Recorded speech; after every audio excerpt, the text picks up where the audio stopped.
ஓம் சாந்தி. ஆத்ம அபிமானி ஸ்திதியை சகஜ ரீதியில் அடைவதற்கான சில விதிமுறைகள். முதலாம் நாள்.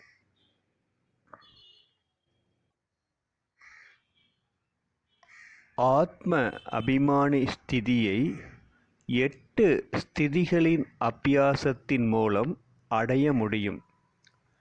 ஒவ்வொரு ஸ்திதியையும் புரிந்து கொண்டு நாம் அபியாசம் செய்வோமானால் அதன் லாபத்தினால் நமக்கு அநேக நன்மைகள் ஏற்படும்.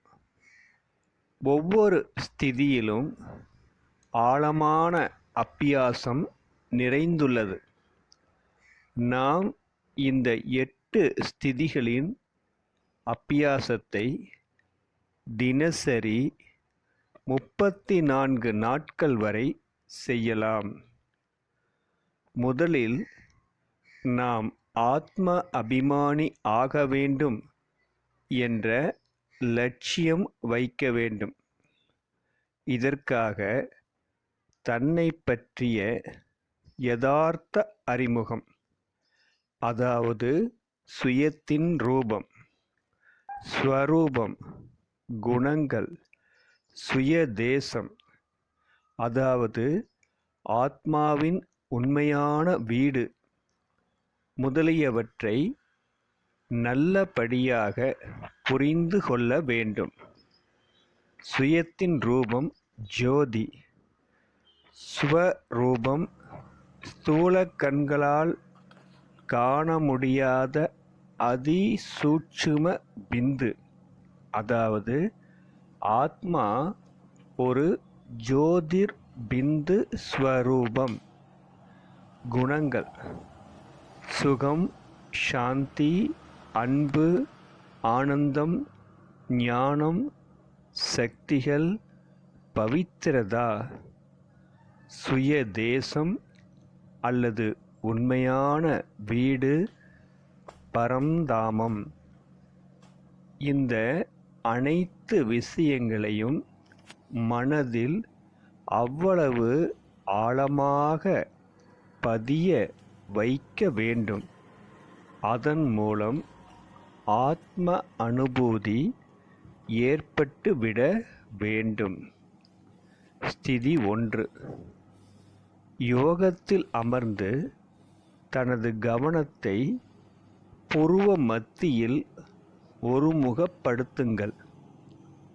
நீண்ட நேரம் இவ்வாறு ஒருமுகப்படுத்தும்போது தலை பாரமாகி விடுவதாக அநேகர் சொல்கின்றனர்.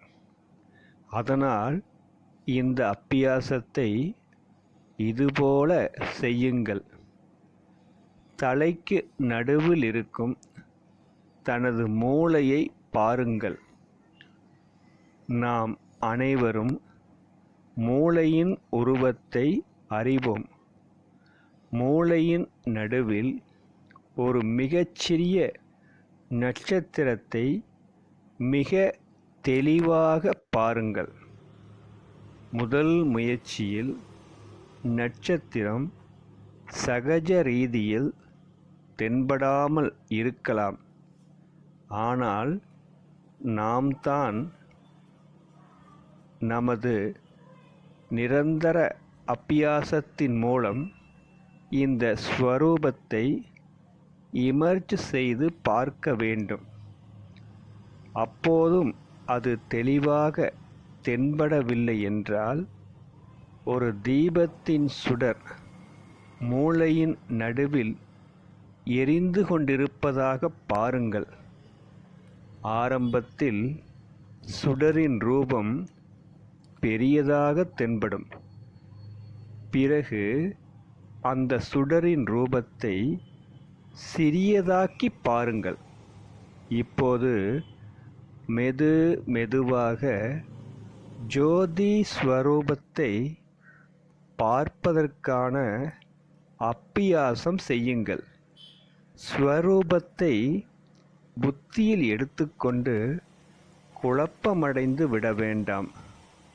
கொஞ்சம் பெரிதாக வித்தியாசம் இருக்கலாம். ஆனால் முக்கியமானது ஜோதி ஸ்வரூபத்தின் அனுபூதி.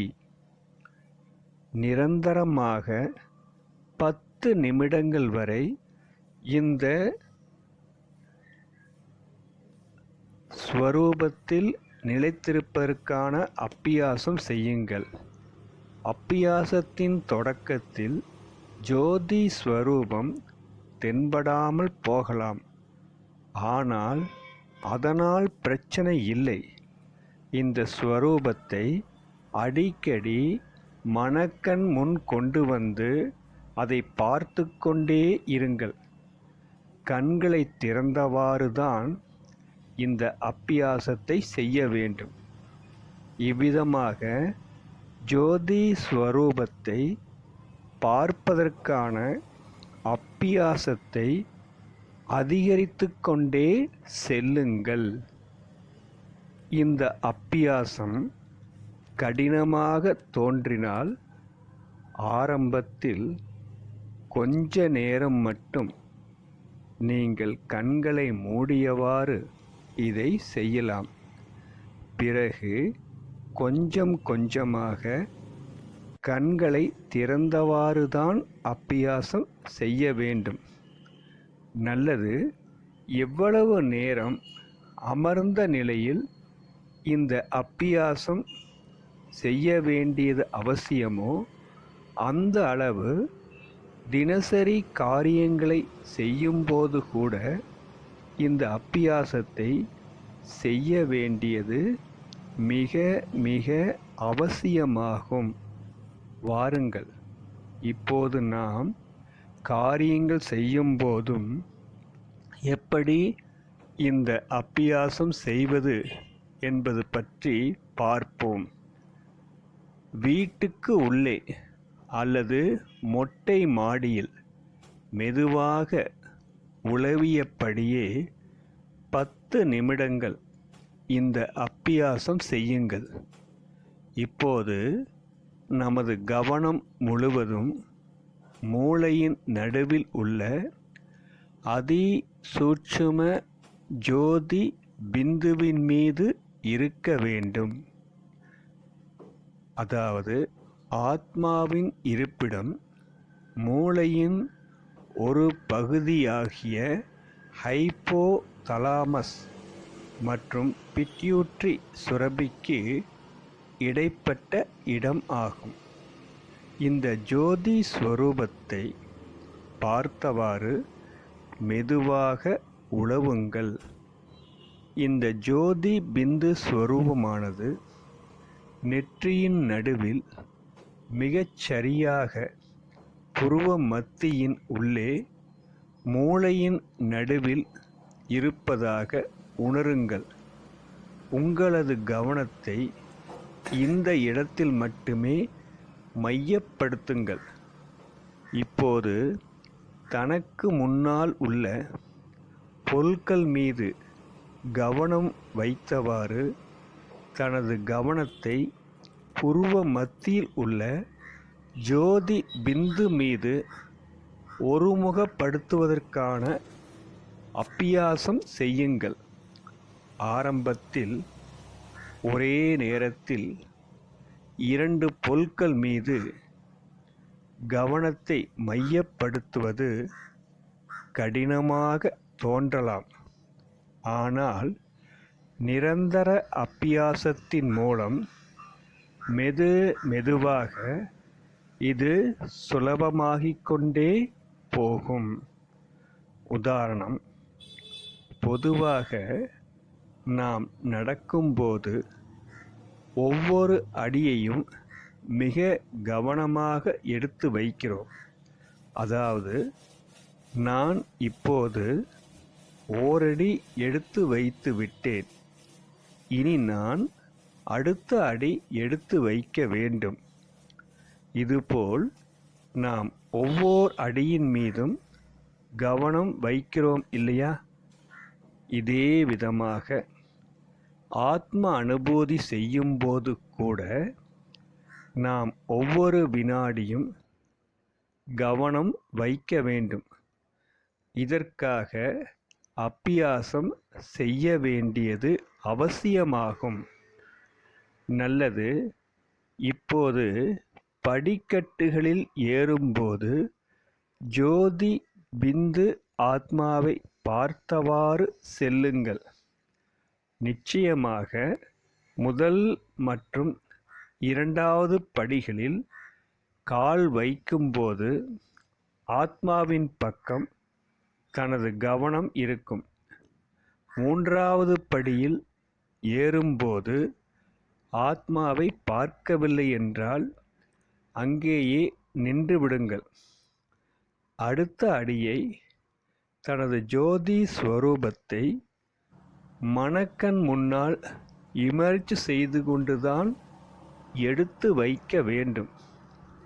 அதுவரை அடுத்த அடி எடுத்து வைக்க வேண்டாம். இந்த அப்பியாசத்தின் இடையில் படிக்கட்டு நடுவில் நின்று கொண்டு மற்றவர்களுக்கு வழிவிடாமல் இருந்துவிடக்கூடாது. அவர்களை வருத்தமுற செய்துவிடக்கூடாது.